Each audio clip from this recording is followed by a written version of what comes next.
جب تک آپ دل میں تصدیق نہ ہو، جب تک آپ کے دل میں تصدیق نہ ہو، اس وقت تک ظاہری اعمال مومن ہونے کے لیے کافی نہیں ہے۔ جب تک آپ کے دل سے تصدیق نہ ہو، اس وقت تک ظاہری اعمال کرنے کے باوجود، یہ آپ کہہ دیں کہ میں ایماندار ہوں، نماز روزہ حج زکوٰۃ کر رہے ہیں، دے رہے ہیں، اور نماز بھی پڑھ رہے ہیں، حج بھی کر رہے ہیں، لیکن دل سے تصدیق جب تک آپ نہیں کریں گے تب تک آپ مومن نہیں ہو سکتے، کیونکہ قرآن میں آیت نازل ہوئی ہے۔ کیونکہ وہ لوگ تو آ کر کے کہتے تھے کہ ہم اللہ اور اللہ کے رسول پر ایمان لائے، آخرت کے دن پر ایمان لائے، لیکن اللہ نے کیا فرمایا کہ نہیں، یہ مومن نہیں ہے۔ تو اس بات کا ثبوت ہے، یہی ثبوت ہے مومن ہونے کے لیے، جب تک آپ دل سے تصدیق نہیں کریں گے آپ مومن ہو ہی نہیں سکتے۔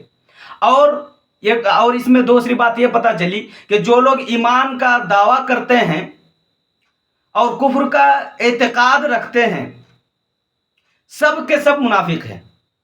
جو بھی لوگ ہیں جو ایمان کا دعویٰ کرتے ہیں لیکن کفر کا اعتقاد کرتے ہیں، نبی صلی اللہ علیہ وسلم کے شان میں الٹی سیدھی باتیں کرتا ہے، تو بالکل وہ منافق ہے۔ یہ سب جتنے لوگ ہیں سب منافقین ہیں، اس میں کوئی شک نہیں ہے۔ کیوں؟ کیونکہ یہی وجہ ہے، آپ اگر نبی کی شان میں تھوڑی سی غلطی کر دیں گے تو ختم، ایمان ہی نہیں رہے گا۔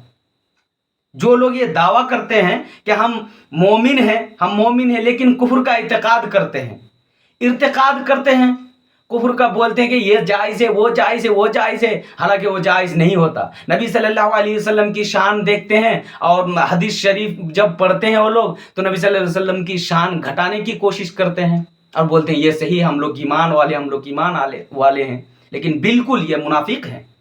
منافقوں کی علامتوں میں سے یہ ایک علامت ہے۔ اور تیسری بات یہ پتہ چلی کہ اسلام اور مسلمانوں کے لیے کھلے کافروں سے زیادہ نقصان دہ ہے۔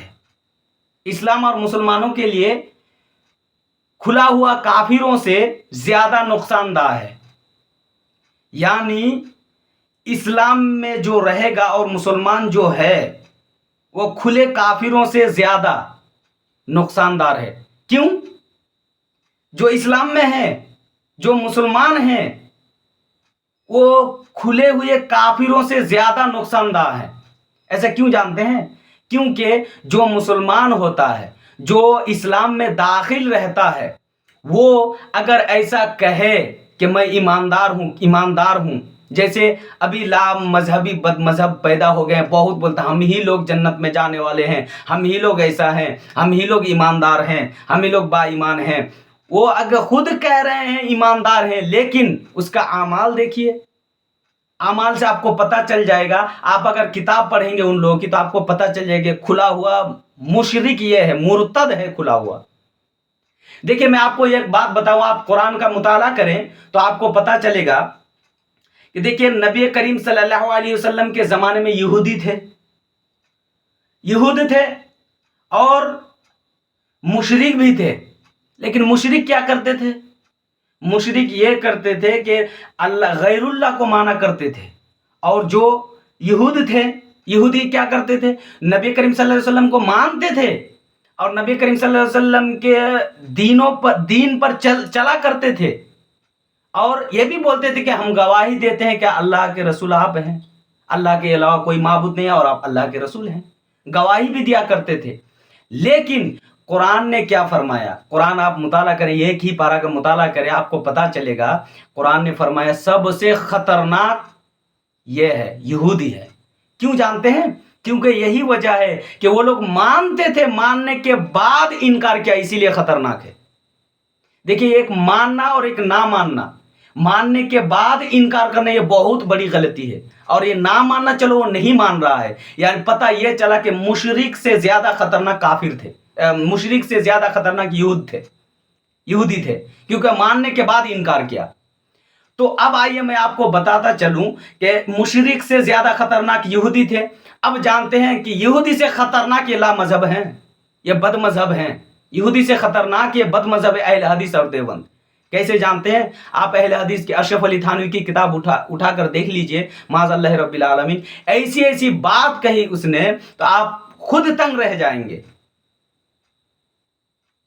کہ بہت بڑی، بہت جو ہے ایسی گھٹیا اور ایسے گھٹیا قسم کا انسان ہے وہ، ایسی بات کی اس نے، ایسی بات کرنے، ایسی بات کی اس نے، آپ خود پڑھ کر تعجب ہو جائیں گے کہ ایسی بات کیسے کہہ سکتا ہے وہ۔ اس نے لکھا کہ معاذ اللہ رب العالمین، نبی کریم صلی اللہ علیہ وسلم کو ایک پاگل سے کم علم ہے، پاگل سے زیادہ علم نہیں ہے، اور نماز میں اگر نبی کی یاد آ جائے تو نماز نہیں ہوگی، نماز میں سور کی یاد آ جائے یا پھر کوئی اور جانور کی یاد آ جائے تو نماز ہو جائے گی، لیکن نبی کی یاد آنے سے نماز نہیں ہوگی۔ وہ ایسا کیوں کہہ رہا تھا جانتے ہیں؟ وہ اسی لیے بول رہا تھا کہ اگر نبی کی یاد آ جائے تو نماز کس کے لیے پڑھ رہے ہو؟ اللہ رب العزت کے لیے، خلوص عبادت اللہ کے لیے ہے، اور اگر نماز میں نبی کی یاد آ جائے تو اللہ کو چھوڑ کر کے نبی کو اللہ بنا دو گے، اسی لیے نبی کی یاد آنے سے نماز نہیں ہوگی۔ دیکھیے مردود کی بات۔ تو بات پتہ یہ چلی، میں بتانا یہ چاہ رہا تھا کہ یہ جو یہود مشرک سے خطرناک یہود تھے، اور ابھی کے زمانے میں یہود سے خطرناک وہ اہل حدیث ہیں۔ آپ کتاب پڑھیں گے تب آپ کو پتہ چلے گا۔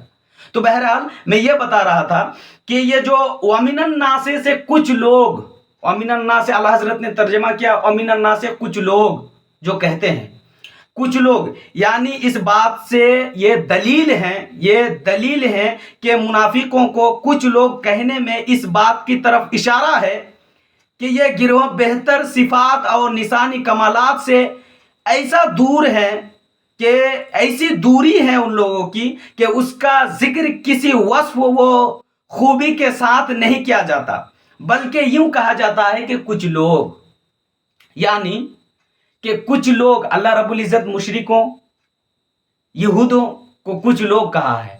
کیوں کچھ لوگ کہا ہے؟ یہی وجہ ہے کہ اس کے اندر ایسی کوئی بات ہی نہیں ہے، ایسی کوئی صفات و کمالات ہے ہی نہیں کہ اس کے اندر بولے اور کچھ یہ بہتر ہے، یہ بہتر ہے۔ اور جب مومنوں کے بارے میں اللہ رب العزت نے ذکر کیا تو فرمایا یا ایھا الذین آمنو، اے ایمان والو۔ کتنی خوشخبری، کتنی خوشی کی بات ہے، ایمان والوں کو کہہ رہا ہے اللہ رب العزت۔ لیکن کچھ لوگ کہہ رہا ہے، یہی مراد ہے کہ ان لوگوں کے اندر کوئی تو صفات ہی نہیں ہے، کوئی خوبی ہی نہیں ہے، کوئی کمالات ہی نہیں ہے، اسی لیے کچھ لوگ کہتے ہیں، اسی لیے اس کا ذکر آیا ہے کچھ لوگوں سے۔ تو اسی لیے انبیاء اکرام علیہ الصلوۃ والسلام کو محض انسان یا صرف بشر کے لفظ سے ذکر کرنا، میں ان کے ذکر کرنے میں ان کے فضائل وہ کمالات کے انکار کا پہلو نکلتا ہے، لہذا اس سے اجتناب لازم ہے۔ یعنی کوئی اگر یہ کہہ دے کہ نبی کریم صلی اللہ علیہ وسلم جتنے انبیاء کرام ہیں ان سب کی شان میں کوئی گستاخی کر دے تو ان لوگوں کے بارے میں کیا یہ اللہ رب العزت فرمائے گا کہ اے میرے پیارے بندو، اے مومنو؟ بالکل یہی فرمائے کچھ لوگ، یعنی کچھ لوگ جو منافق ہیں، کچھ لوگ منافق ہیں، مطلب یہ ہے کہ کچھ لوگ کہہ کر کے، اور جو لوگ کون لوگ تھے وہ یہی لوگ یہود، یعنی وہ لوگ تو بولتے تھے ہم لوگ مسلمان ہیں، ہم لوگ ایمان لائے ہیں، لیکن وہ ایمان نہیں لائے۔ یہی وجہ ہے نبی صلی اللہ علیہ وسلم کی شان میں گستاخی کی، اسی وجہ سے اللہ رب العزت نے اسے فرما دیا کچھ لوگ۔ اللہ رب العزت نے قرآن کریم میں نازل فرما دی کچھ لوگ، آیت کریمہ نازل فرما کر یہ ثابت کر دیا اللہ رب العزت نے کہ کچھ لوگ سے مراد وہی لوگ ہیں جو نبی کریم صلی اللہ علیہ وسلم کی شان میں گستاخی کرتا پھرتا ہے، یہی معنی مراد ہے۔ تو ان سے بچنا ہم لوگوں کے لیے لازم ہے، میں تو کہتا ہوں واجب ہے، ان سے بچنا، ان لوگوں سے بچنا لازم ہے، کیونکہ اعلیٰ حضرت علیہ الرحمہ کے فتویٰ دیکھ لیجئے، فتویٰ رضویہ کھول کر دیکھ لیجئے، اعلیٰ حضرت نے فرمایا کوئی بھی تمہارے خاندان میں کوئی بھی ہو، اگر وہ بد مذہب ہو تو بالکل جیسے دودھ میں مکھی گرتی ہے نا،